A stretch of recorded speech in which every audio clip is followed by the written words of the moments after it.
ദൈവ തിരുനാമത്തിന് മഹത്വം ഉണ്ടാവട്ടെ. കർത്താവിൽ പ്രിയ മാതാപിതാക്കളെ, സ്നേഹമുള്ള സഹോദരങ്ങളെ, കുഞ്ഞുങ്ങളെ, ഈ പ്രഭാതത്തിൽ നമുക്ക് ഒരുമിച്ച് കൂടി വരുവാൻ കൊണ്ടിടയാക്കിയ ദൈവകൃപയെ പ്രത്യേകമായിട്ട് സ്തോത്രം ചെയ്യുന്നു. ഇന്ന് നിങ്ങളുമൊത്ത് അല്പസമയം ഞാൻ ചിന്തിക്കുവാൻ ആഗ്രഹിക്കുന്നത് വിശുദ്ധ യോഹന്നാന്റെ സുവിശേഷം 3-ാമത്തെ അധ്യായത്തിൽ 3 മുതലുള്ള ചില വാക്യങ്ങളാണ്. ഇപ്രകാരമാണ്: യേശു അവനോട്, ആമേൻ ആമേൻ ഞാൻ നിന്നോട് പറയുന്നു, പുതുതായി ജനിച്ചില്ല എങ്കിൽ ദൈവരാജ്യം കാണുവാൻ ആർക്കും കഴിയുകയില്ല എന്ന് പറഞ്ഞു. നിക്കോദീമസ് അവനോട്, മനുഷ്യൻ വൃദ്ധനായ ശേഷം ജനിക്കുന്നത് എങ്ങനെ? രണ്ടാമതും അമ്മയുടെ ഉദരത്തിൽ കിടന്ന് ജനിക്കാമോ എന്ന് ചോദിച്ചു. യേശു, ആമേൻ ആമേൻ ഞാൻ നിന്നോട് പറയുന്നു, വെള്ളത്താലും ആത്മാവിനാലും ജനിച്ചില്ല എങ്കിൽ ദൈവരാജ്യത്തിൽ കിടപ്പാൻ ആർക്കും കഴിയുകയില്ല. ജഡത്താൽ ജനിച്ചത് ജഡമാകുന്നു, ആത്മാവിനാൽ ജനിച്ചത് ആത്മാവാകുന്നു. നിങ്ങൾ പുതുതായി ജനിക്കണമെന്ന് ഞാൻ നിന്നോട് പറയുകയാൽ ആശ്ചര്യപ്പെടരുത്. കാറ്റ് ഇഷ്ടമുള്ളിടത്തേക്ക് ഊതുന്നു, അതിൻ്റെ ശബ്ദം നീ കേൾക്കുന്നു, എങ്കിലും അതെവിടെ നിന്ന് വരുന്നുവെന്നും എവിടേക്ക് പോകുന്നുവെന്നും അറിയുന്നില്ല. ആത്മാവിനാൽ ജനിച്ചവനെല്ലാം അതുപോലെയാകുന്നു എന്ന് ഉത്തരം പറഞ്ഞു. നിക്കോദീമസ് അവനോട്, ഇതെങ്ങനെ സംഭവിക്കും എന്ന് ചോദിച്ചു. യേശു തമ്പുരാൻ അവനോട് ഉത്തരം പറഞ്ഞത്, നീ ഇസ്രായേലിന്റെ ഉപദേഷ്ടാവായിട്ടും ഇത് അറിയുന്നില്ലയോ? നിക്കോദീമോസ് കർത്താവിന്റെ അടുക്കൽ വന്ന് ദൈവരാജ്യ രഹസ്യങ്ങളെ അറിയുവാനായിട്ട് ശ്രമിക്കുമ്പോൾ കർത്താവ് അവനോട് പറയുന്ന ഏറ്റവും പ്രധാനപ്പെട്ട ഒരു പ്രബോധനം നീ വീണ്ടും ജനിക്കണം എന്നുള്ളതാണ്. വീണ്ടും ജനിക്കണമെന്നുള്ള കർത്താവിൻ്റെ പ്രബോധനത്തിങ്കൽ നിക്കോദീമോസ് ആശ്ചര്യപ്പെടുകയാണ്. അതെങ്ങനെയാണ് സാധ്യമാകുന്നത് എന്ന് ചോദിക്കുന്നു. അതിൻ്റെ വിശദീകരണത്തിൽ കർത്താവ് പറയുന്നുണ്ട്. അദ്ദേഹം ചോദിക്കുന്നത്, അമ്മയുടെ ഉദരത്തിൽ കിടന്ന് വീണ്ടും ജനിക്കാൻ കഴിയുമോ എന്നാണ് ചോദിക്കുന്നത്. പലപ്പോഴും നമ്മുടെ ജീവിതത്തിൻ്റെ ആശ്ചര്യങ്ങൾ ഇങ്ങനെയാണ് രൂപപ്പെടുന്നത്. ജനിക്കുക, വീണ്ടും ജനിക്കുക എന്ന വാക്ക് കർത്താവ് പറയുമ്പോൾ ആ വാക്കുകളെയൊക്കെ നമുക്കറിയാവുന്ന തലങ്ങളോട് ചേർന്ന് ബന്ധിക്കുമ്പോൾ നമുക്കതൊക്കെ ആശ്ചര്യമായിട്ട് മാറുകയാണ്. അതാണ് ഒരു വലിയ പ്രതിസന്ധി. ധാരാളം വാക്കുകൾക്ക് ഉള്ള സാധ്യതകൾ എന്താണ് എന്ന് അന്വേഷിക്കുവാൻ പലപ്പോഴും നമുക്ക് കഴിയുന്നില്ല. നീ വീണ്ടും ജനിക്കണമെന്ന് പറയുമ്പോൾ നിക്കോദീമോസ് ചോദിക്കുന്നത്, വീണ്ടും അമ്മയുടെ ഉദരത്തിൽ കിടന്നിട്ട് പുനർജന്മം സാധ്യമാകുമോ എന്നാണ് ചോദിക്കുന്നത്. കർത്താവ് ഉപയോഗിച്ച വാക്ക് വീണ്ടും ജനിക്കണമെന്നുള്ളതാണ്. ആ വീണ്ടും ജനിക്കുന്നതിന് അവൻ്റെ കയ്യിലൊരു മാർഗമുണ്ടോ എന്ന് അന്വേഷിക്കുന്നതിന് പകരം പെട്ടെന്ന് ആശ്ചര്യപ്പെട്ടുകൊണ്ട് നിക്കോദീമോസ് ചോദിക്കുന്നത്, അമ്മയുടെ ഉദരത്തിൽ കിടന്ന് വീണ്ടും ജനിക്കാൻ സാധ്യമാകുമോ എന്നാണ്. അപ്പൊ നിക്കോദീമോസിന് അറിയാവുന്ന ഒരേ ഒരു ജനനം മാത്രമേ ഉള്ളൂ. ആ ജനനത്തെക്കുറിച്ചാണ് കർത്താവ് എങ്ങനെ ഏത് ഭാഷയിൽ സംസാരിച്ചാലും തനിക്ക് അറിയാവുന്നതിനോട് ചേർത്ത് മാത്രമേ അതിനെ ബന്ധിക്കുകയുള്ളൂ എന്നുള്ളതാണ് നിക്കോദീമസിന്റെ പ്രത്യേകത. അത് നിക്കോദീമസിന്റെ മാത്രം പ്രത്യേകതയല്ല, നമ്മുടെ എല്ലാവരുടെയും പ്രത്യേകതയാണ്. കർത്താവ് എന്ത് പറഞ്ഞിട്ടുണ്ടോ അതിനെ നമുക്കറിയാവുന്ന ഭാഷയിൽ പരിമിതിപ്പെടുത്തുക എന്നുള്ളതാണ് സാധാരണ നമുക്ക് ചെയ്തുകൊണ്ടിരിക്കുന്ന ഒരു കാര്യം. ജീവിതത്തിൽ നമുക്ക് വളരുവാൻ കഴിയാതെ പോകുന്നതിൻ്റെ ഏറ്റവും പ്രധാനപ്പെട്ട ഒരു തലം അവിടെയാണ്. ദൈവവചനം, കർത്താവിൻ്റെ വാക്കുകൾ നമ്മുടെ മുമ്പിലേക്ക് കടന്നു വരുമ്പോൾ കർത്താവ് അതുകൊണ്ട് ആഗ്രഹിച്ച അർത്ഥതലം എന്താണ് എന്ന് കണ്ടെത്താനായിട്ട് നമുക്ക് കഴിയാതെ മാനുഷികമായി ഉപയോഗിക്കുന്ന വാക്കുകൾക്ക് നമുക്കറിയാവുന്ന അർത്ഥത്തോട് മാത്രം ചേർന്ന് നിൽക്കുവാനായിട്ട് നമ്മൾ സാധാരണയായിട്ട് ശ്രമിക്കുന്നു. അവിടെയാണ് മനുഷ്യ ജീവിതത്തിന്റെ പരാജയങ്ങൾ പലപ്പോഴും സംഭവിക്കുന്നത്. അങ്ങനെ ധാരാളം കാര്യങ്ങൾ നമുക്ക് പരിമിതിപ്പെട്ടു പോയവരാണ്. എന്നാൽ പരിശുദ്ധ പരിമളയുടെ മധ്യസ്ഥത്തിൽ അഭയപ്പെട്ടുകൊണ്ട് നാം ഇവിടെ ആയിരിക്കുമ്പോൾ ആ പിതാവിൽ നാം കാണുന്നതായിട്ടുള്ള വ്യത്യസ്തമായിട്ടുള്ള ഒരു ഭാവമുണ്ട്. ആ ഭാവം എന്താണ് എന്ന് ചോദിച്ചാൽ, കർത്താവ് പറയുന്ന വാക്കുകൾക്ക്, പിതാക്കന്മാര് പറയുന്ന വാക്കുകൾക്ക്, ഗുരുജനങ്ങൾ പറയുന്ന വാക്കുകൾക്ക് ജീവിതത്തിന്റെ സത്തായ ഭാവത്തോടൊരു ബന്ധമുണ്ട് എന്ന് കണ്ടെത്താനായിട്ട് കഴിയും. അവിടെയാണ് മനുഷ്യൻ സാധാരണ ഉപയോഗിക്കുന്ന വാക്കുകൾക്ക് അതീതമായി കർത്താവിന്റെ വാക്കുകൾക്കും പിതാക്കന്മാരുടെ വാക്കുകൾക്കും ഗുരുജനങ്ങളുടെ വാക്കുകൾക്കും മാതാപിതാക്കന്മാരുടെ വാക്കുകൾക്കുമൊക്കെ ഒരർത്ഥമുണ്ട് എന്ന് മനസ്സിലാക്കുന്നിടത്താണ് നമ്മുടെ ജീവിതം വ്യത്യസ്തതയുള്ളതായിട്ട് മാറുന്നത്. റൊട്ടീൻ അനുസരിച്ച് ജീവിക്കാനായിട്ട് ആരെ കൊണ്ടും കഴിയും. അതിനാണ് നമ്മൾ കഞ്ഞി പിടിച്ച് ജീവിക്കുക എന്നൊക്കെ പറയുന്നത്. സാധാരണ പോലെ നേരം നടക്കുന്നു, ഭക്ഷണത്തിന്റെ ക്രമമൊക്കെ കൃത്യമായിട്ട് നടക്കുന്നു, കണ്ണിന്റെ ചെറിയ അനുസരിച്ചുള്ള കാര്യങ്ങളൊക്കെ നടക്കുന്നു, അങ്ങനെ കാര്യങ്ങളൊക്കെ പര്യവസാനിക്കുകയാണ്. പക്ഷെ എപ്പോഴാണ് നമുക്ക് കർത്താവ് പറയുന്ന ഒരു വാക്ക്, അല്ലെങ്കിൽ പിതാക്കന്മാരിലൂടെയോ ഗുരുജനങ്ങളിലൂടെയോ കർത്താവ് പറയുന്ന ഒരു വാക്ക് അവർ പറയുന്ന അർത്ഥതലത്തിൽ മനസ്സിലാക്കാൻ പ്രാപ്തിയുണ്ടാകുന്നത്, അവിടെ നാം നമ്മുടെ ജീവിതത്തിന്റെ സത്തായ അനുഭവത്തിലാണ് എന്നുള്ളത് തിരിച്ചറിയണം. എന്താണ് ഈ സത്തായ എന്ന് പറഞ്ഞാൽ നമ്മൾ ഉദ്ദേശിക്കുന്നത്? അത് വളരെ പ്രധാനപ്പെട്ട ഒരു കാര്യമാണ്. യെരമ്യാ പ്രവചനം 1-ാമത്തെ അധ്യായത്തിന്റെ 4-ാമത്തെ വാക്യത്തിൽ നാം കാണുന്നു, യെരമ്യാവിന് പ്രവാചകന് ദൈവത്തിന്റെ അരുളപ്പാടുണ്ടാവുകയാണ്. അരുളപ്പാടുണ്ടായിട്ട് പ്രവാചകനോട് ദൈവം പറയുന്ന കാര്യം 1-ാമത്തെ അധ്യായത്തിന്റെ 5-ാമത്തെ വാക്യത്തിൽ രേഖപ്പെടുത്തിയിട്ടുണ്ട്. ഇവിടെ പറയുന്നത്, നിന്നെ ഉദരത്തിൽ ഉരുവാക്കിയതിന് മുമ്പ് ഞാൻ നിന്നെ അറിഞ്ഞു, നീ ഗർഭപാത്രത്തിൽ നിന്ന് പുറത്തു വരുന്നതിന് മുമ്പ് ഞാൻ നിന്നെ വിശുദ്ധീകരിച്ചു, ജാതികൾക്ക് പ്രവാചകനായി നിയമിച്ചിരിക്കുന്നു. മനുഷ്യവാക്കുകളിൽ എങ്ങനെയാണിത് മനസ്സിലാവുക? നീ നിന്റെ അമ്മയുടെ ഉദരത്തിൽ ഉരുവാകുന്നതിന് മുൻപ് ഞാൻ നിന്നെ അറിഞ്ഞു, നീ ലോകത്തിലേക്ക് ജനിച്ചു വീഴുന്നതിന് മുമ്പ് ഞാൻ നിന്നെ വിശുദ്ധീകരിച്ചു, ഞാൻ നിന്നെ ജാതികൾക്ക് പ്രവാചകനാക്കിയിരിക്കുന്നു. എവിടെയാണ് നമുക്ക് നമ്മുടെ നിയോഗത്തെക്കുറിച്ചൊരു ബോധം വരുന്നത്? സാധാരണ ഒരു മനുഷ്യന്റെ ജീവിതത്തെക്കുറിച്ച് ജീവിച്ചു വരുമ്പോൾ ചില ആഗ്രഹങ്ങളൊക്കെ ഉണ്ടാകും. അതുതന്നെയാണോ നമ്മുടെ നിയോഗം നമുക്ക് അറിഞ്ഞുകൂടാ. അതിനെക്കുറിച്ചൊക്കെ ഒരു ബോധം പറഞ്ഞാൽ നമ്മുടെ ധാരണ എന്താ? നമ്മൾ കൊച്ചു പയ്യനല്ലേ, പ്രായമൊക്കെ ആകട്ടെ, അന്നേരം ചിന്തിക്കാം എന്നുള്ളതല്ലേ നമ്മൾ സാധാരണ മനസ്സിലാക്കുന്നേ. പക്ഷെ ദൈവത്തിന് നിന്നോടുള്ള നിന്നെക്കുറിച്ചുള്ള സത്തായ ഭാവത്തെക്കുറിച്ച്, നിന്റെ ഉറവിടത്തെക്കുറിച്ചുള്ള ദൈവത്തിന്റെ ബോധ്യപ്പെടുത്തൽ ഇതാണ്. യെരമ്യാവിനോട് എന്ത് പറഞ്ഞോ അത് ഈ പ്രവാചകനോട് മാത്രം പറഞ്ഞതല്ല. നാം ഓരോരുത്തരോടും പറയുകയാണ്, നീ നിന്റെ അമ്മയുടെ ഉദരത്തിൽ രൂപപ്പെടുന്നതിന് മുമ്പ് ഞാൻ നിന്നെ അറിഞ്ഞു, നീ ലോകത്തിലേക്ക് ജനിച്ചു വീഴുന്നതിന് മുമ്പ് ഞാൻ നിന്നെ വിശുദ്ധീകരിച്ചു, നിന്നെക്കുറിച്ച് എനിക്കൊരു നിയോഗമുണ്ട് എന്ന് നാം ഓരോരുത്തരോടും പറയുകയാണ്. നീ വീണ്ടും ജനിക്കുക എന്ന് പറഞ്ഞാൽ ദൈവം നമ്മെ അമ്മയുടെ ഉദരത്തിൽ രൂപപ്പെടുന്നതിന് മുമ്പേ അറിഞ്ഞ ഇടം എന്താണെന്ന് ഇപ്പോഴേ നോക്കിക്കാണാനായിട്ടുള്ള ബോധ്യവും അതിലേക്ക് വളരുവാനായിട്ടുള്ള തിരിച്ചറിവുമാണ്. അത് നമുക്ക് കഴിയുമോ എന്നുള്ളതാണ് ഏറ്റവും പ്രധാനപ്പെട്ട കാര്യം. അബ്രഹാമിനെ കുറിച്ചും മൽക്കിസദേക്കിനെ കുറിച്ചൊക്കെ ദശാംശം സംബന്ധിച്ചുള്ള കാര്യങ്ങൾ പറയുമ്പോൾ ഈ കൊടുക്ക വാങ്ങലുകളൊക്കെ നടക്കുന്ന സമയത്ത് ലേവി അബ്രഹാമിന്റെ കടിപ്രദേശത്തുണ്ടായിരുന്നു എന്നൊരു വാക്യമുണ്ട്. ലേവി ആരുടെ മകനാണ്? അബ്രഹാമിന്റെ മകനാണോ? ആണോ? ആരുടെ മകനാ? ഇസ്ഹാക്കിന്റെ മകനാണോ? 12 ഗോത്രങ്ങളിലൊന്നല്ലേ ലേവി ഗോത്രം. ഇപ്പൊ ആരുടെ മകനാണ്? യാക്കോബിന്റെ പുത്രന്മാരിലെ ആളാണ് അല്ലേ? യാക്കോബിന്റെ പുത്രന്മാരിലൊരു ഗോത്രത്തിൽ വരുന്നതാണ് ലേവി എന്ന് പറയുന്ന പുത്രന്മാരിലെ ആളാണ്. അപ്പൊ ആ ലേവിയെ കുറിച്ച്, അത് പൗരോഹിത്യ കുടുംബമാണ്. പഴയ നിയമത്തിലെ 12 ഗോത്രങ്ങൾ പൗരോഹിത്യ കുടുംബമാണ് ലേവി എന്ന് പറയുന്നത്. ആ ലേവിയെ കുറിച്ച് പറയുമ്പോൾ കൃത്യമായിട്ട് പറയുന്നൊരു കാര്യമുണ്ട്.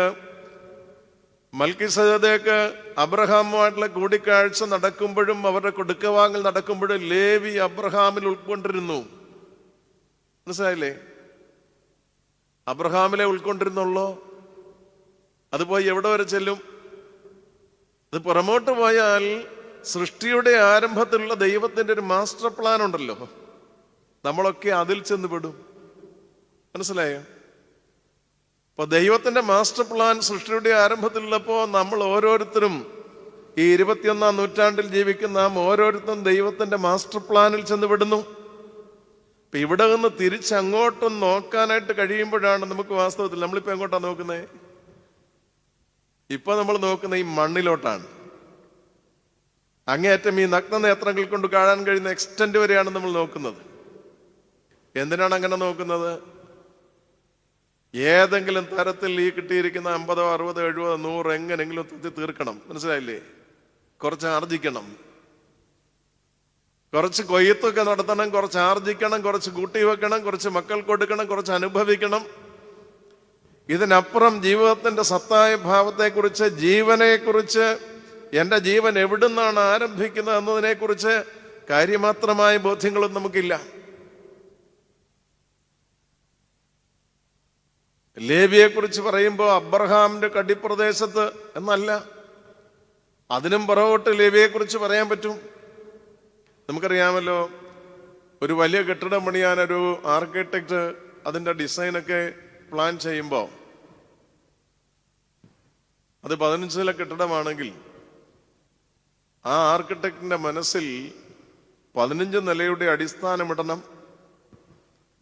അതിന്റെ പണി സംബന്ധിച്ചുള്ള എല്ലാ കാര്യങ്ങളും നേരത്തെ കാണാനായിട്ട് അയാളെ കൊണ്ട് കഴിയണം.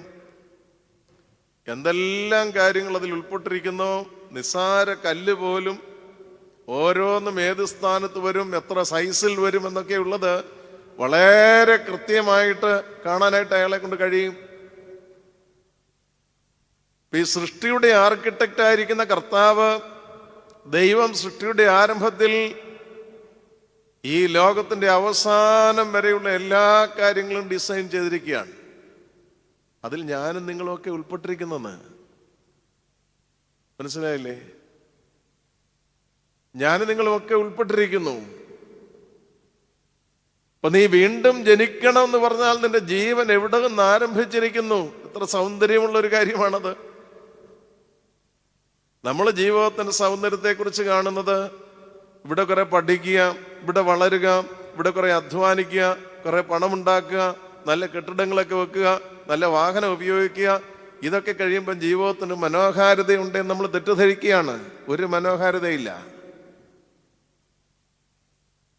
യാതൊരു മനോഹാരിതയില്ലെന്നതിന്. എല്ലാത്തിനും അതിന്റെ മനോഹാരിതയുണ്ട്. ജീവനിൽ നിന്നാണ് നീ ആരംഭിക്കുന്നതെങ്കിൽ, ഇതൊക്കെ ഇവിടെ ആവശ്യമുള്ളതാണ്, വേണ്ടെന്ന് ഞാൻ പറഞ്ഞില്ല. പക്ഷെ നിന്റെ ഓരോ ചുവടുവെപ്പും ജീവനിൽ നിന്നാണ് ആരംഭിക്കുന്നതെങ്കിൽ നിനക്കൊരു ജീവനുണ്ട്. ആ ജീവൻ സൃഷ്ടിയുടെ ആരംഭത്തിൽ ദൈവം ക്രമീകരിച്ചതാണ്. അതൊരു പക്ഷെ നിനക്ക് ആക്ടിവേറ്റ് ചെയ്ത് കിട്ടിയത് അമ്മയുടെ ഉദരം മുതലായിരിക്കാം. പക്ഷെ നീ അവിടം കൊണ്ട് അവസാനിപ്പിക്കേണ്ടതല്ല നിന്റെ ദർശനം. എവിടെയാണ് ഈ ചീഫ് ആർക്കിടെക്ട് നിന്റെ ജീവിതത്തെ എവിടെ വെച്ചാണ് രൂപപ്പെടുത്തിയത്? അവിടെ പേര് പോണം നിനക്ക്. അതിൽ ചെന്ന് നിന്നെങ്കിൽ മാത്രമേ ഈ പറയുന്ന 50, 60 വയസ്സിന് വേണ്ടിയിട്ടുള്ളതല്ല ഈ ജീവൻ എന്നുള്ളത് മനസ്സിലാവുകയുള്ളൂ. അപ്പൊ കർത്താവ് പറയുന്നത് നീ വീണ്ടും ജനിക്കണം. ഏതിലേക്കാണ് ജനിക്കേണ്ടത്? നിന്റെ ജീവന്റെ സത്തായ ഭാവത്തിലേക്ക് ജനിക്കണം. അത് ദൈവരാജ്യത്തിന് വേണ്ടിയുള്ള ജനനമാണ്. ദൈവരാജ്യത്തിന് വേണ്ടിയുള്ള ജനനമാണ്. അത് മനസ്സിലാക്കാൻ കഴിഞ്ഞ ഒരു പിതാവിന്റെ മധ്യസ്ഥതയിലാണ് നാം അഭയപ്പെടുന്നത്. ശൈശവപ്രായം മുതലെങ്കിലും അത് മനസ്സിലാക്കാനും അതിൽ വളരുവാനും കഴിഞ്ഞൊരു പിതാവിന്റെ മധ്യസ്ഥതയിൽ. നാം പലപ്പോഴും ആ മധ്യസ്ഥതയിൽ ഇവിടെ വരുന്ന ഞാൻ മുമ്പേ പറഞ്ഞ കാര്യങ്ങൾക്കൊക്കെ വേണ്ടിയായിരിക്കും. കുറച്ച് കാശുണ്ടാകണം, ജോലി ഉണ്ടാകണം, മക്കളുടെ വിദ്യാഭ്യാസം ഉണ്ടാകണം, ഈ കല്യാണം നടക്കണം, ഇതൊക്കെ ആയിരിക്കും നമ്മുടെ വിഷയങ്ങൾ. ഈ പിതാവിന്റെ മധ്യസ്ഥതയിൽ വരുമ്പോഴും ഈ ജീവിതത്തിന് അങ്ങനെ ആശങ്കയുടെ കാര്യങ്ങളൊന്നുമില്ല. ജീവന്റെ സത്തായ ഭാവത്തിൽ ജീവിക്കുന്നവന് ഈ ലോകത്തിന്റെ ശാരീരിക ആവശ്യങ്ങളെക്കുറിച്ച് അത്ര ഭാരപ്പെടേണ്ട കാര്യങ്ങളൊന്നുമില്ല. ജീവിതത്തിൽ ദൈവം യാഥാർത്ഥ്യമായിരിക്കണമെന്ന് മാത്രമേ ഉള്ളൂ. ഈ പിതാവിന് കഴിഞ്ഞ ഏറ്റവും പ്രധാനപ്പെട്ട ഒരു കാര്യം അവിടെയാണ്. ക്രിസ്തു ജീവിതത്തിന്റെ യാഥാർത്ഥ്യമായിരിക്കുക. ജീവിതത്തിന്റെ ഏതവസ്ഥയിലും, പട്ടിണിയിലും, സമ്പന്നതയിൽ മാത്രമല്ല. നമ്മൾ സമ്പന്നതയിൽ ദൈവകൃപയാണെന്ന് പറയുന്നവരാണ്. സമ്പന്നതയിൽ ദൈവകൃപയാണെന്ന് പറഞ്ഞാൽ എൻ്റെ അർത്ഥമുണ്ട്. എന്താണെന്നറിയാമോ? നിന്റെ അടുക്ക് ഓരോ ആവശ്യക്കാരനും പട്ടിണിയായിട്ട് കിടക്കത്തില്ല അർത്ഥമുണ്ട്. നിന്റെ സമ്പന്നത ദൈവകൃപയാണെന്ന് നീ പറയുകയും നിന്റെ തൊട്ടടുത്തിരിക്കുന്നവൻ ആഹാരം കഴിക്കാതിരിക്കുകയും ചെയ്യുന്നുവെങ്കിൽ നിനക്കത് ദൈവകൃപയാണെന്ന് ഒരു ബോധ്യവും ഉള്ളിൽ തട്ടിയില്ല എന്നാണ് അതിൻ്റെ അർത്ഥം.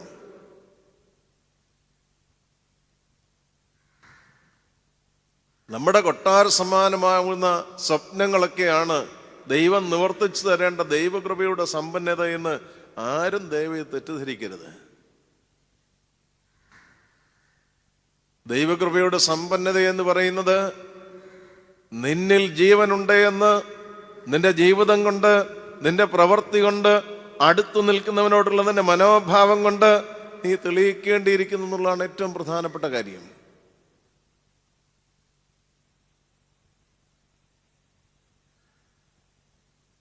കയ്യിൽ കിട്ടിയതൊക്കെ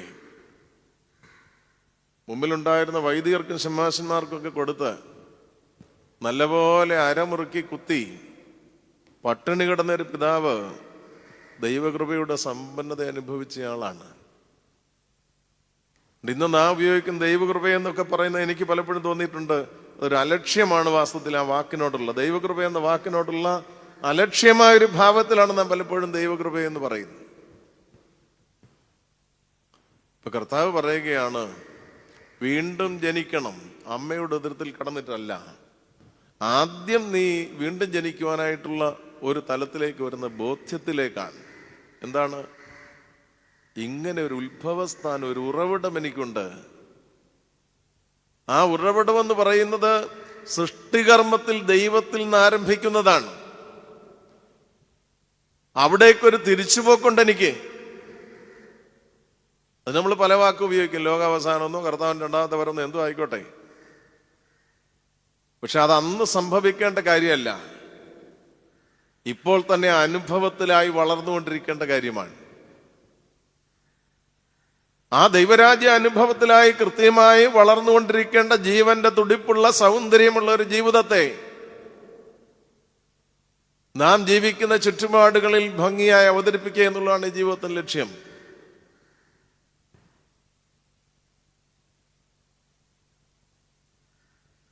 നമുക്ക് ജീവനുണ്ട് എന്നുള്ളത് ഫിലിപ്പിലേഖൻ 2-ാമത്തെ അധ്യായം ആരംഭിക്കുന്നിടത്ത് പൗലോസ്ലീഹ പറയുന്ന ഒരു കാര്യമുണ്ട്, have the mind of Jesus in you. എങ്കിൽ മലയാളത്തിൽ ക്രിസ്തുവിന്റെ ഭാവം നിങ്ങളിൽ ഉണ്ടാവട്ടെ എന്നാണ്.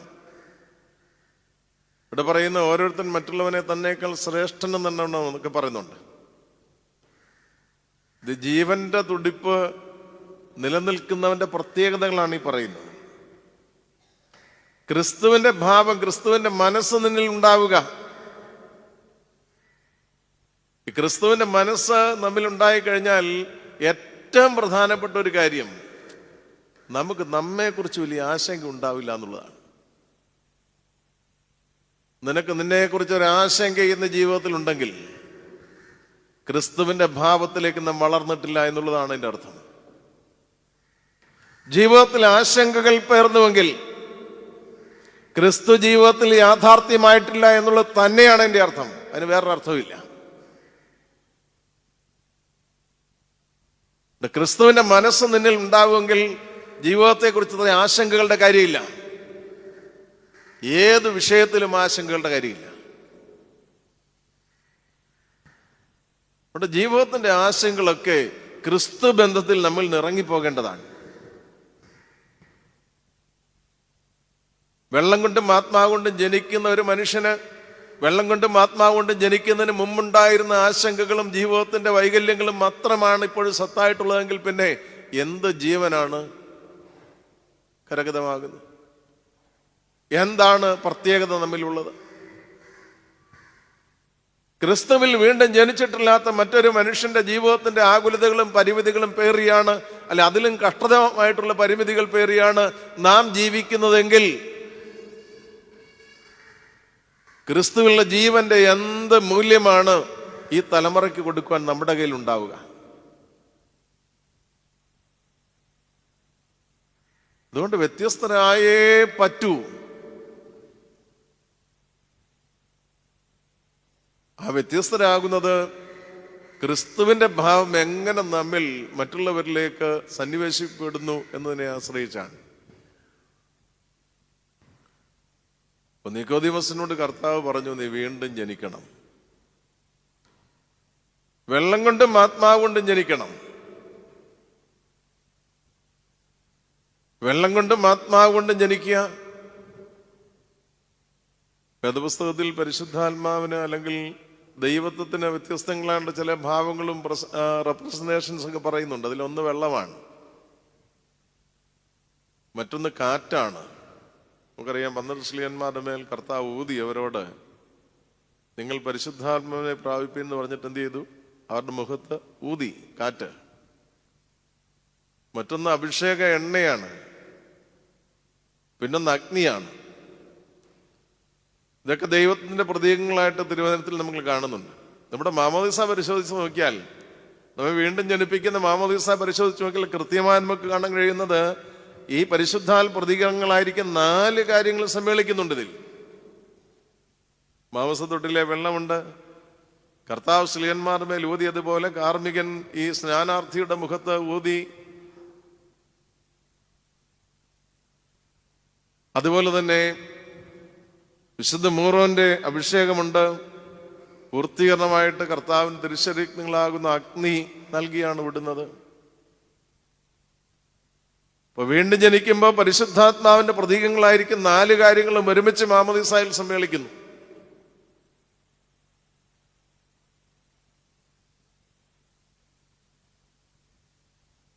ഇവിടെ നിക്കോദീമോസിന്റെ സംശയത്തിന് എല്ലാ വാക്യങ്ങളും ഞാനിവിടെ പരാമർശിക്കുന്നില്ല.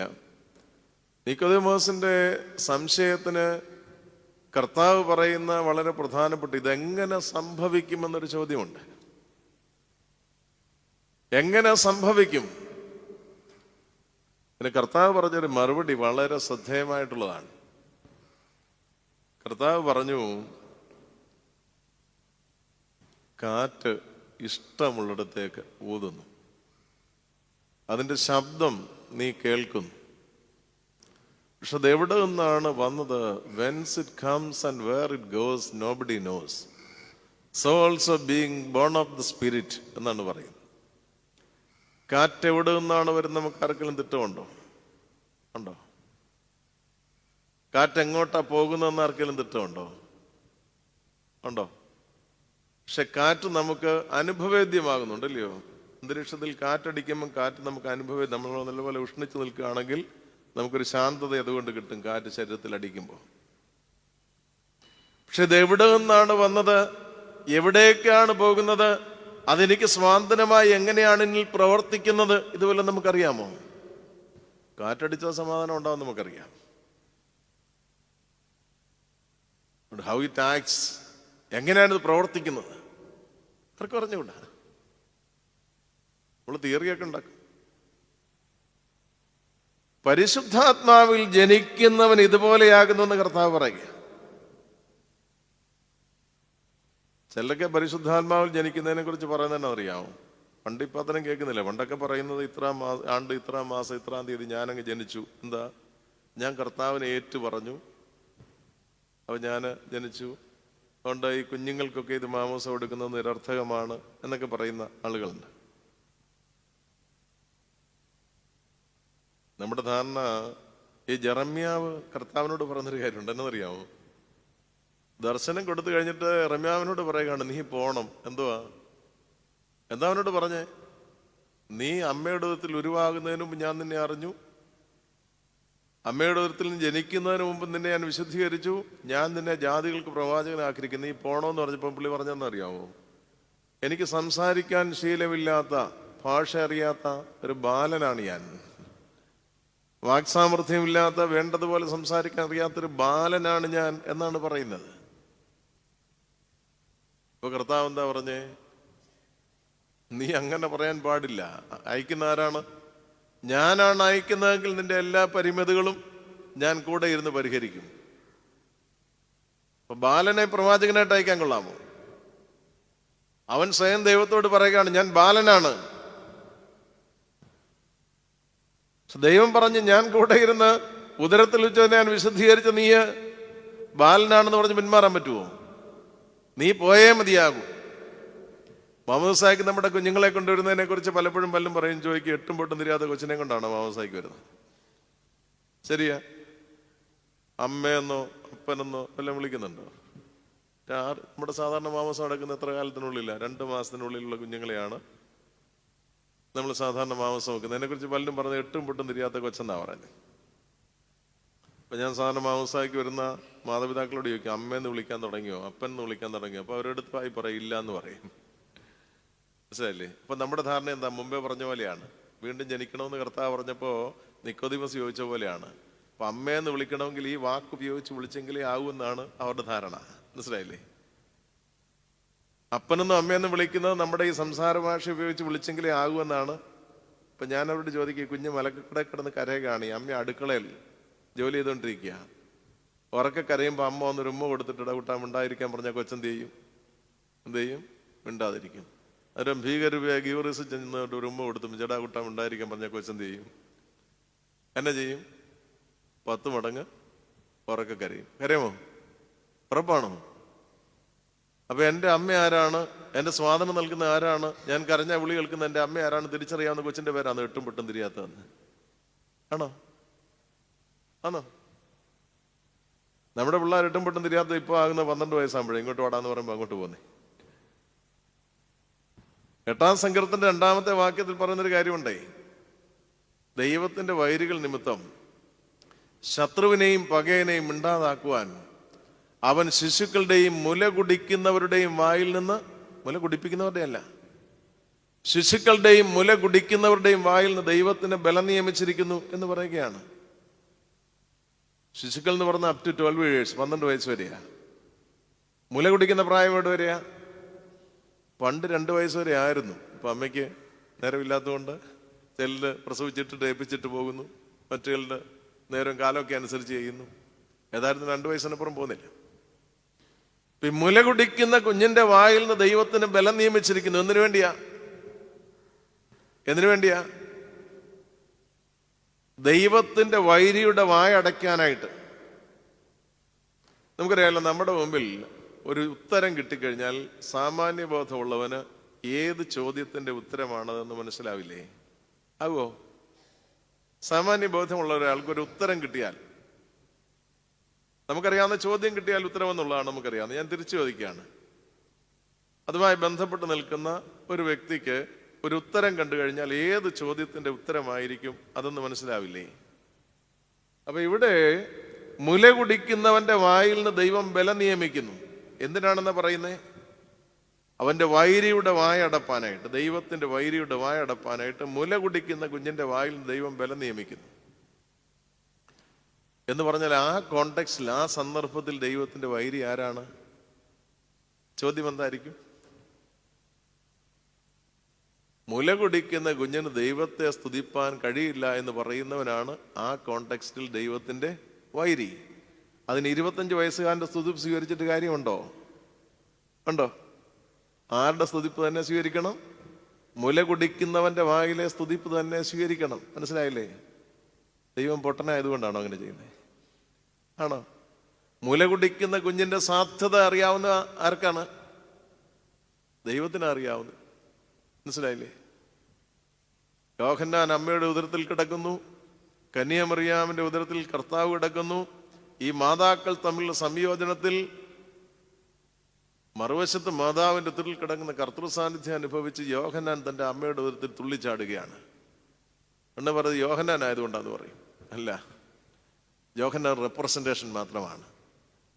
നമ്മുടെ കുഞ്ഞുങ്ങൾക്കൊക്കെ സാധ്യമാകുന്ന ഒരു കാര്യമാണിത്. അതുകൊണ്ട് കുഞ്ഞുങ്ങളെ അങ്ങ് തീരെ നിസ്സാരവൽക്കരിക്കരുത്, ചെറുതായിട്ട് അങ്ങനെ കാണരുത്. ചിലർ പറയും ദാവീദിന്റെ സങ്കീർത്തന പഴയ നിയമത്തിലെ വാക്യം, ഇതിന് വലിയ പ്രസക്തി ഒന്നുമില്ല എന്ന് പറയും. കുഞ്ഞുങ്ങൾക്ക് കൊടുക്കുന്ന മാമോദിസയായിട്ട് ഏറ്റവും പ്രസക്തമായി കാണുന്ന ഒരു വാക്യം ഇതാ ഞാൻ കാണുന്നത്. അധികം പേര് അത് പഠിപ്പിച്ചിട്ടില്ല. ഇതിന് പുതിയ നിയമത്തിൽ പൂർത്തീകരണം കർത്താവിൽ നമ്മൾ കാണുന്നുണ്ട്. ഈ വാക്യത്തിന് എവിടെയാണ്? ഓശാന പെരുന്നാളിലാണ്. ഓശാന പെരുന്നാൾ കുഞ്ഞുങ്ങൾ ഇങ്ങനെ കുരുത്തോലേക്ക് ചേർത്ത് കർത്താവിന് ഓശാന വിളിച്ചുകൊണ്ടിരിക്കുമ്പോൾ എല്ലാം മനസ്സിലാകാൻ പ്രായപൂർത്തിയായിട്ടുണ്ടെന്ന് ധരിക്കുന്ന പ്രമാണിമാരൊക്കെ വന്നിട്ട് കർത്താവിനോട് പറഞ്ഞു. എന്നാ പറഞ്ഞേ? എന്നാ ഒരു ബഹളമായത് ഈ പിള്ളേരൊന്നും ഉണ്ടാതിരിക്കാൻ. മനസ്സിലല്ലേ? കർത്താവ് ചോദിച്ചെന്താണെന്നറിയാം തിരിച്ചവരോട്. കർത്താവ് തിരിച്ചവരോട് ചോദിച്ചു, ഹാവിൻഡ് you ever red the scripture എന്നായി വെച്ചേ. നിങ്ങൾ ഇതുവരെ തിരുവചനം വായിച്ചിട്ടില്ലയോ?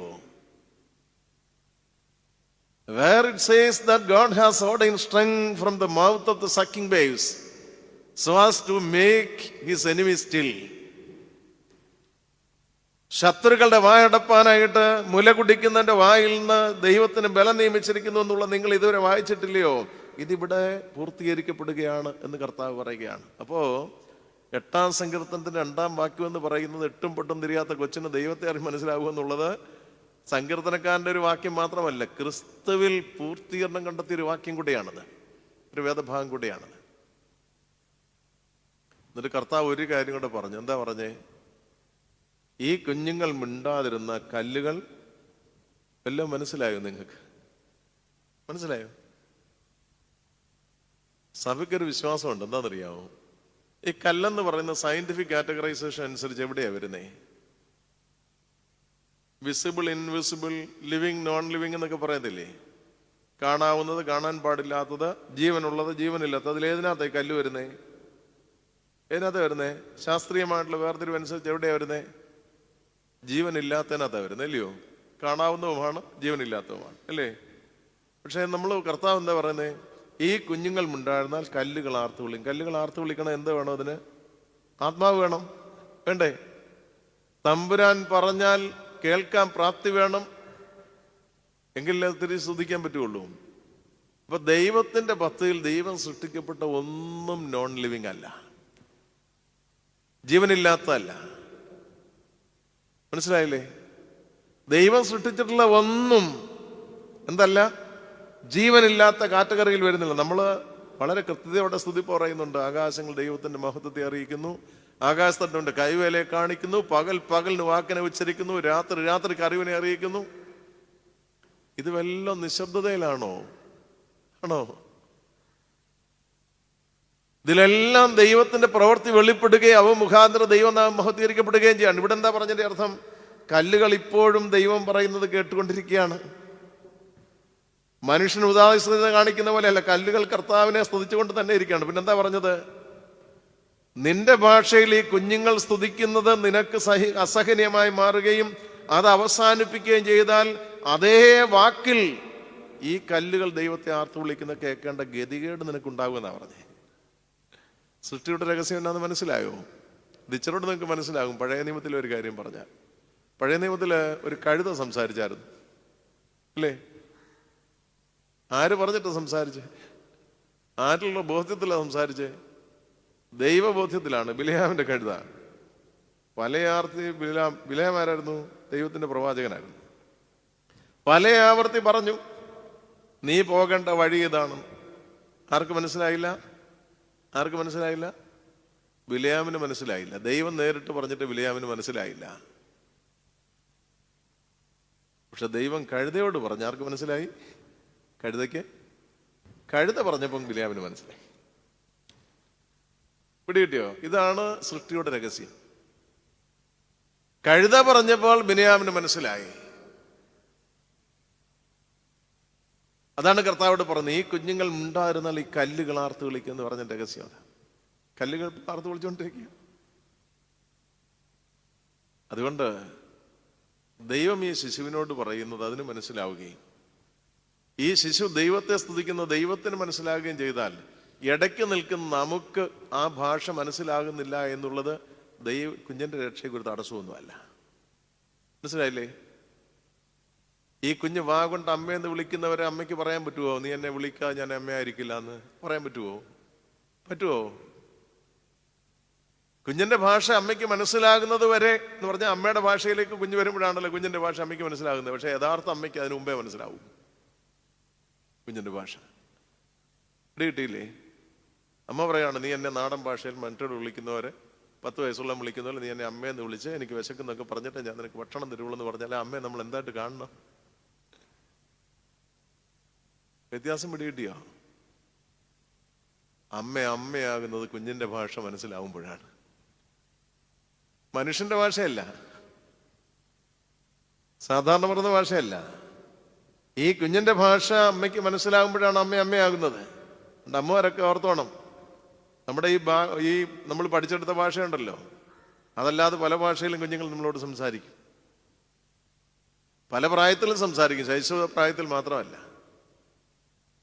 അത് മനസ്സിലാക്കാനുള്ള ത്രാണി ഉണ്ടാകുക എന്നുള്ളതാണ് ഒരു അമ്മയുടെ ഏറ്റവും നല്ല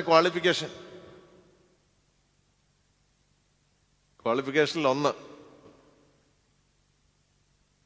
അമ്മമാർക്ക് പലപ്പോഴും ഇത് മനസ്സിലാകുന്നില്ല എന്നുള്ളതാണ് നമ്മുടെ സമൂഹത്തിന്റെ ഗതികേട്. അമ്മയ്ക്ക് മാത്രമല്ല, അപ്പനും.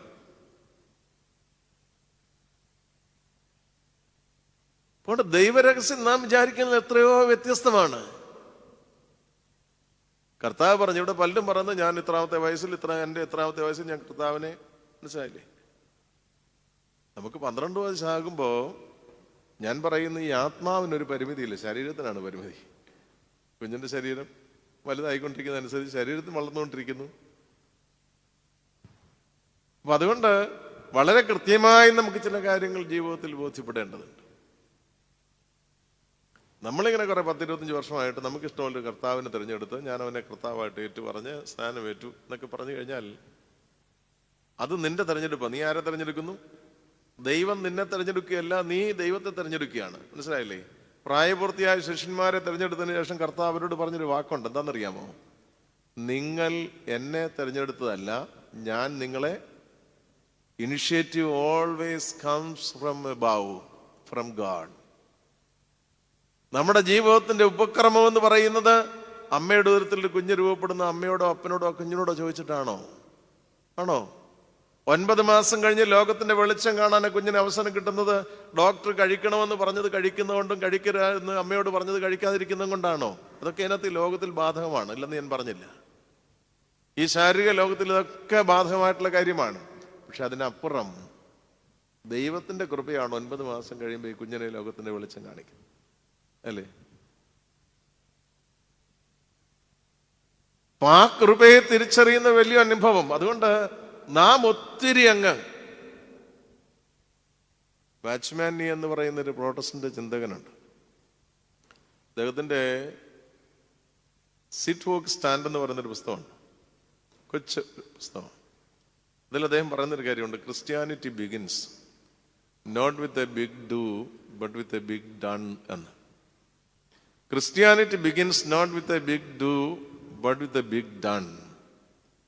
നമ്മിൽ ക്രിസ്തീയത ആരംഭിക്കുന്നത് നമ്മൾ ചെയ്യുന്ന കാര്യങ്ങൾ കൊണ്ടല്ല, പിന്നെ ക്രിസ്തുവിൽ സമാഗതമായ അവൻ ചെയ്ത വലിയ കാര്യം കൊണ്ടാണ്. എന്ന് പറഞ്ഞാൽ എന്താ?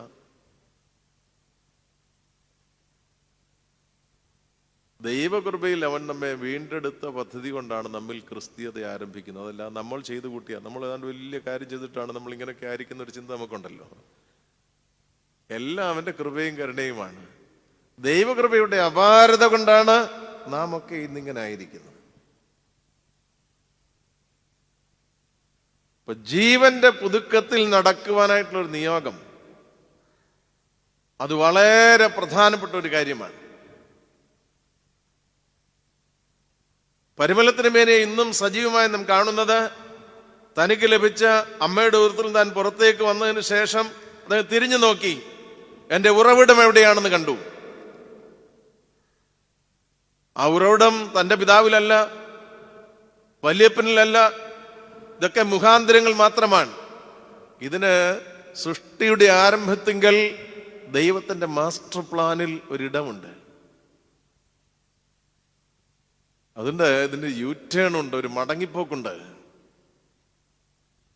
ആ മടങ്ങിപ്പോക്ക് ജീവിതത്തിൽ ബോധപൂർവമായി നിർവഹിക്കേണ്ട ഒന്നാണ് എന്ന് അദ്ദേഹത്തിന് ബോധ്യപ്പെട്ടപ്പോ തോന്നിയപ്പോഴൻ അത് ശൈശവത്തിൽ തന്നെ ആ ബോധ്യത്തിലേക്ക് വരാനായിട്ട് അദ്ദേഹത്തെ കൊണ്ട് കഴിഞ്ഞു. എന്തുകൊണ്ട് ഈ ബോധ്യം നമുക്കുണ്ടാവുന്നില്ല? നമ്മുടെ ആത്മീയതയൊക്കെ വളരെ പാപ്പരത്വമുള്ളതാണ്. നിങ്ങളുടെ മാത്രമല്ല, എൻ്റേതും കൊണ്ടാണ് നമ്മുടെ ഞാൻ പറയും. ഇവിടുത്തെ 10-60 ജീവിതകാലത്തേക്കുള്ളത് മാത്രം. തുടക്കം എവിടെയാണ് നമ്മുടെ ധാരണ? നമ്മൾ ജീവിതത്തെക്കുറിച്ച് പറയുന്നത് ജനനത്തിനും മരണത്തിനും ഇടയ്ക്കുള്ള കാലഘട്ടം എന്നൊക്കെയാണല്ലോ.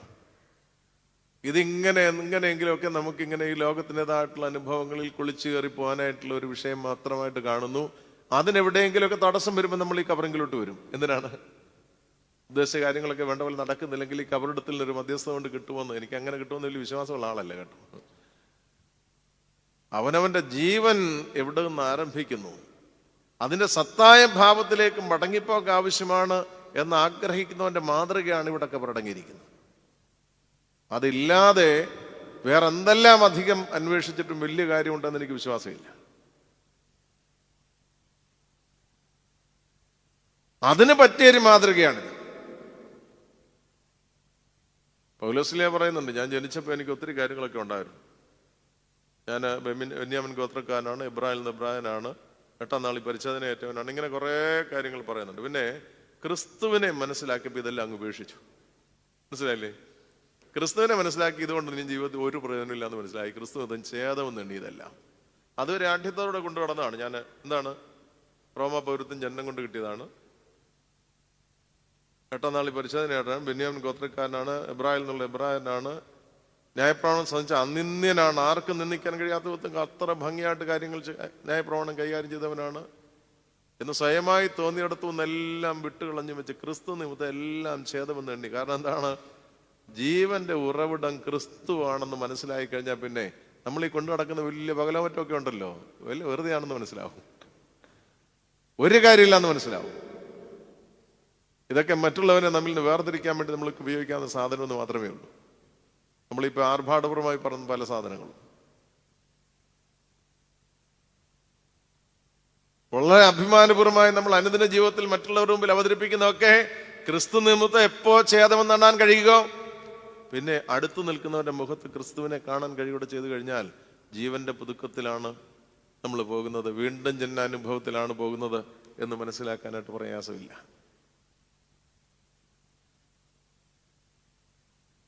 ക്രിസ്തു ജീവിതത്തിന്റെ സജീവ അനുഭവമാവുന്ന ആ ബന്ധത്തിലേക്ക് നാം കടന്നു വരുന്ന ഒരു ജീവിത ബോധ്യം, ഒരു ക്രമം ഈ ജീവിതത്തിൽ ഉണ്ടാക്കിയെടുക്കാനായിട്ട് കഴിയുക. നമ്മുടെ വിശ്വാസം എന്നൊക്കെ പറയുന്നത് ഈ ദൈവകൃപയോടുള്ള നമ്മുടെ അർഹതയില്ലായ്മയിൽ ദൈവം നൽകിയ കൃപയോടുള്ള നമ്മുടെ പ്രതികരണമാണ്, റെസ്പോൺസാണ് നമ്മുടെ വിശ്വാസം എന്ന് പറയുന്നത്.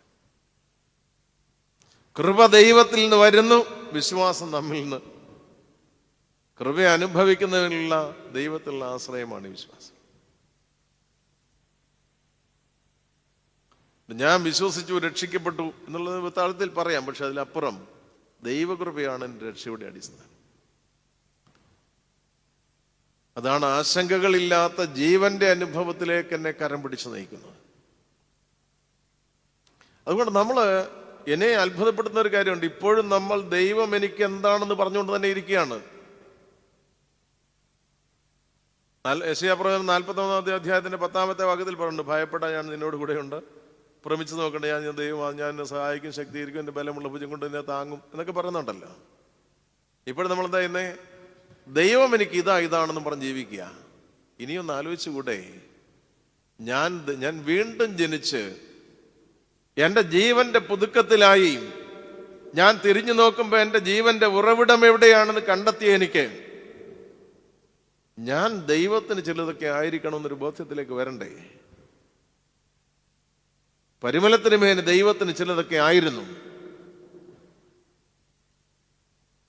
ഈ തലമുറയിൽ ഞാൻ ദൈവത്തിന് ചിലതൊക്കെ ആയിരിക്കണം എന്ന് എത്ര പേർക്ക് ബോധ്യപ്പെടുന്നു? ആരാധനയിൽ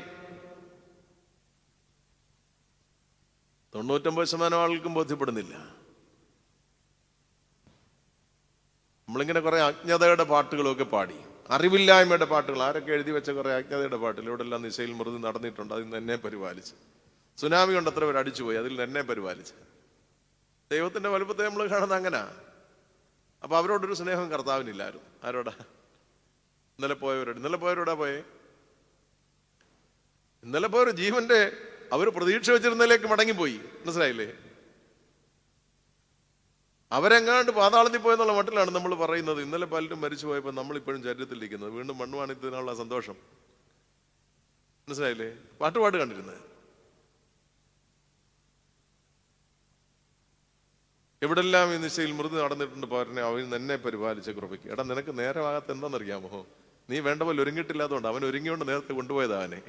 മനസ്സിലായില്ലേ? 9ാം ക്ലാസ്സിൽ പഠിക്കുന്ന ഒരുത്തൻ ജയിച്ചു, ഒരുത്തൻ തോറ്റു. ആനുവൽ എക്സാമിനേഷൻ കഴിഞ്ഞേ. സമ്മർ വെക്കേഷൻ കഴിയുമ്പോൾ ജയിച്ചവൻ എവിടെയിരിക്കും? 10ാം ക്ലാസ്സിലിരിക്കും. തോറ്റവൻ എവിടെയിരിക്കും?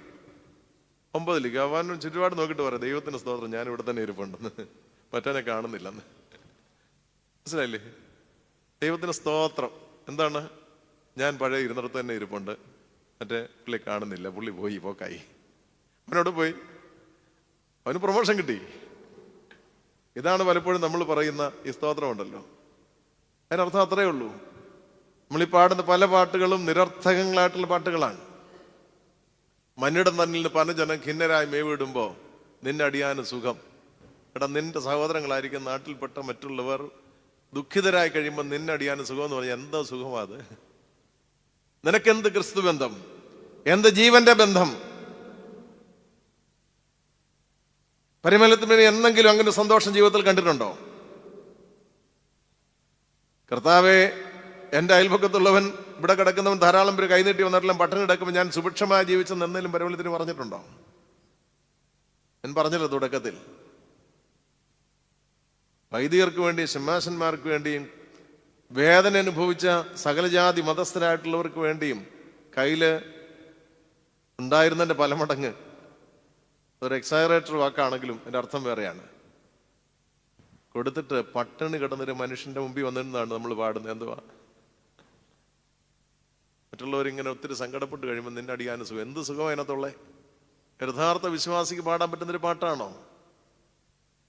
എന്നാ സുഖം അതിനകത്തുള്ളേ? ഏത് മതസ്ഥനായിക്കോട്ടെ, നിന്റെ സഹോദരവർഗത്തിൽപ്പെട്ട ഒരുവൻ വേദന അനുഭവിച്ച് കിടക്കുമ്പോൾ നിനക്ക് സുഖം കിട്ടിയെന്ന് പാടാൻ മാത്രമുള്ള ആത്മീയ അന്ധത ഈ ജീവിതത്തിൽ കൊണ്ടു നടക്കുകയാണ് നാം. ആത്മീയ അന്ധത. അതുകൊണ്ട് ഈ പരിമലത്തിരുമേനി ആരെന്ന് അറിയണം നാം. ക്രിസ്തുവിന്റെ വിശുദ്ധിയിൽ അദ്ദേഹം എങ്ങനെയാണ് ഭാഗധേയം ഉണ്ടാക്കിയെന്നറിയണം. അതുമായി നമുക്കൊരു ബന്ധമില്ല. ഞാൻ ചോദിക്കുന്നത്, ഞാൻ പറയുന്ന കാര്യങ്ങളൊക്കെ നിന്റെ മധ്യസ്ഥയിൽ തന്നേരെന്ന് പറയുന്ന വളരെ അധമമായിട്ടുള്ള ആത്മീയതയുണ്ടല്ലോ, ഇതുകൊണ്ട് എങ്ങും ഓടിത്തെറുക്കാൻ കഴിയില്ല, ഒരിടത്തും ചെന്ന് പറ്റാൻ കഴിയില്ല.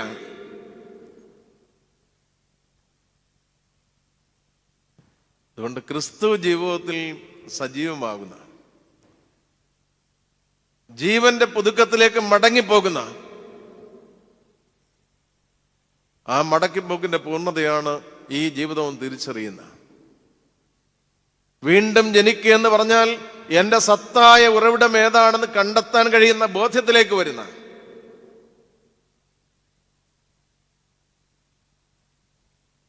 അടുത്തു നിൽക്കുന്നവന്റെ മുഖത്ത് കർത്താവിനെ കാണാൻ കഴിയുന്ന, വീണ്ടും ജനിക്കുക എന്നൊക്കെ പറഞ്ഞ ഇതാണ്. ഈ വീണ്ടും ജനം നമ്മളുമായിട്ട് എന്ത് ബന്ധമാണ് നമ്മുടെ സാധാരണ ജീവിതത്തിലുള്ളത്? എന്ത് ബന്ധമുണ്ട്? അവരുടെ സങ്കടം പോലും നമ്മുടെ സന്തോഷമായി പാട്ടുപാടുന്ന ഗതികേടിലെത്തിയിരിക്കുന്ന, അവരുടെ രോഗവും ദുഃഖവും മരണവുമൊക്കെ നമ്മുടെ സന്തോഷമായി കണ്ടിട്ട് പാട്ടുപാടുന്ന ഗതികേടിലെത്തിയിരിക്കുന്ന നമ്മുടെ ആത്മീയതയ്ക്ക് എന്ത് മൂല്യമുണ്ട് എന്നുള്ളത് ആലോചിച്ച് നോക്കിയാൽ മതി. ഞാൻ എൻ്റെ കാര്യം പറയാം, നിങ്ങൾ നിങ്ങളുടെ കാര്യം ആലോചിച്ചാൽ മതി. അതുകൊണ്ട് ആത്മീയതയ്ക്ക് മറ്റൊരു മുഖമുണ്ട്. ജീവന്റെ പുതുക്കത്തിലേക്ക് എന്നെ വിളിച്ചാക്കിയവന് വേണ്ടി ഞാനിനി എന്തായിരിക്കണമെന്ന് കണ്ടെത്താൻ കഴിയുക. അതുകൊണ്ടാണ് പൗലോസ് പറഞ്ഞ്, have the mind of Jesus in U.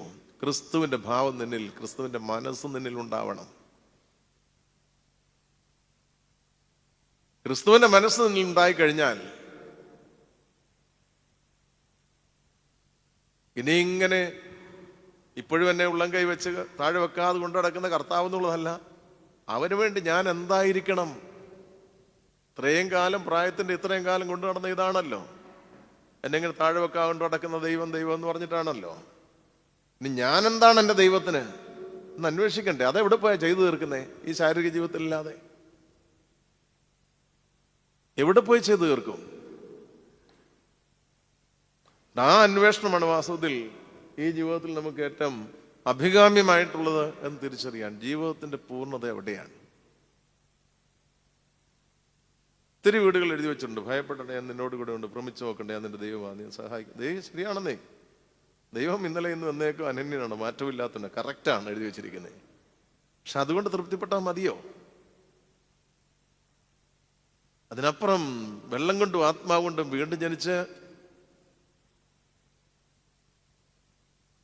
ജീവന്റെ ഉറവിടം കണ്ടെത്താനായിട്ടുള്ള നിന്റെ ശ്രമത്തിൽ എവിടെ നിൽക്കുന്നു നിന്റെ ഭാഗതയം എന്നുള്ളത് വളരെ പ്രധാനപ്പെട്ട കാര്യമല്ലേ? അത് ദൈവകൃപയിൽ വിളിക്കപ്പെട്ടവനാണ് ഞാൻ എന്നൊരു ബോധ്യം ഈ ജീവിതത്തെ അനുഗ്രഹകരമായതിൽ നയിക്കണം. ആ ബോധ്യത്തിലേക്ക് നടന്നെടുക്കുക എന്നുള്ളതാണ് നമ്മുടെ വിളിയുടെ ഏറ്റവും പ്രധാനപ്പെട്ട. അതിനാണ് നമ്മൾ വീണ്ടും ജനിച്ചത്. നല്ല അസംതൃപ്തിയുടെ, എനിക്ക് അതാണ് ഏറ്റവും സങ്കടകരമായിട്ടുള്ളൊരു കാര്യം. ഇന്നത്തെ നമ്മുടെ ആത്മീയാത്മകളെല്ലാം ഈ പലപ്പോഴും നമുക്കറിയാമല്ലോ, നമ്മുടെ കുർബാനയേക്കാൾ വലിയ മധ്യസ്ഥ പ്രാർത്ഥനകളാണ് നടക്കുന്നത്. ഇപ്പോൾ എന്താണ് അതിൻ്റെ കണ്ടന്റ്? ആരാധനാ സമൂഹത്തിന്റെ അസംതൃപ്തി. മനസ്സിലായില്ലേ? ഒരുമിച്ച് നിന്ന് ദൈവസന്നിധിയിൽ സമർപ്പിക്കുക. തന്നുകൊണ്ടൊന്നും തൃപ്തി പോരാ. ഏതെല്ലാം മേഖലയിൽ ചില ഭാര്യ ഭർത്തൃ ബന്ധത്തിലുണ്ടല്ലോ, അങ്ങോട്ടും ഇങ്ങോട്ടും ഉള്ളൊരു കാര്യമുണ്ട്. എന്താ? പങ്കാളി ചെയ്തു കൊടുത്തതിനൊന്നും കണക്കുണ്ടാവത്തില്ല. ചെയ്തു തരാതിരുന്നതിനെല്ലാം കണക്കുണ്ട്. ആഗ്രഹിച്ചിട്ട് കിട്ടാതിരുന്ന എല്ലാത്തിനും കണക്കുണ്ട്. ദിവസം അത് പറഞ്ഞ് വഴക്കുണ്ടാക്കുന്ന ശൈലിയുണ്ടല്ലോ. അല്ലെ, ഒക്കേഷൻ വരുമ്പോഴും ഇത് പറഞ്ഞ ശൈലി, നിങ്ങൾ എന്ത് മേടിച്ച് തന്നിട്ടുണ്ടെന്നൊക്കെ ചോദിക്കുന്ന ശൈലിയുണ്ടല്ലോ. ചെയ്തു കൊടുത്ത ഒന്നിനും കണക്കില്ല എന്ന് പറഞ്ഞതുപോലെയാണ് ജീവിതത്തിൽ വീഴാതെ പിടിച്ചു നിൽക്കാൻ ദൈവകൃപയിൽ സമ്പന്നമാക്കി കൊണ്ടു നടന്നതിനൊന്നും കണക്കില്ല. ഇപ്പോഴും നമ്മൾ നിൽക്കുകയാണ് മധ്യസ്ഥ പ്രാർത്ഥനയുമായിട്ട്. എന്താണ്? അസംതൃപ്തിയുടെ ആത്മീയത. അല്പം കോൺഫിഡൻ്റ് ആയി കൂടെ ജനനം മുതൽ എങ്കിലും നമ്മൾ അറിയുന്നില്ല നമ്മുടെ ജീവിതത്തെ. അതിന് പുറമോട്ടുള്ള ദൈവം അറിയുന്നത്. ഇപ്പൊ നോക്കി ഇച്ചിരി മനസ്സുള്ളവർ നോക്കിയാൽ പുറമോട്ട് കുറച്ച് കാണാവുന്നുള്ളതേ ഉള്ളൂ. അവിടെ മുതൽ ഇന്ന് വരെ സംഭവിച്ചിട്ടുള്ള ജീവിത യാഥാർത്ഥ്യങ്ങളെ ദൈവം എങ്ങനെ കൈകാര്യം ചെയ്തു എന്നുള്ളത് കൊണ്ട് തന്നെ ഈ ജീവിതത്തിൽ എൻ്റെ ദൈവം എനിക്ക് മതിയായവനാണ്, അതുകൊണ്ട് ഞാൻ വലിയ ആവലാതിക്കാരനാകുന്നില്ല എന്ന് ദൈവസന്നിധിയിൽ ഒന്ന് കൺഫസ് ചെയ്തുകൂടെ? ഒന്ന് ഏറ്റു പറഞ്ഞുകൂടെ? ജീവന്റെ പുതുക്കത്തിൽ ആത്മീയതയുടെ ഒരു മുഖം കാണുവാൻ നമുക്കിടയാകട്ടെ എന്ന് ആഗ്രഹിച്ചുകൊണ്ട് പ്രാർത്ഥിച്ചുകൊണ്ട് അവസരത്തിനായിട്ട് വന്യ വൈദികരോട് നിങ്ങളോടുള്ള നന്ദി അർപ്പിച്ചുകൊണ്ട് ഞാൻ എൻ്റെ വാക്കിൽ നിന്ന് വരും.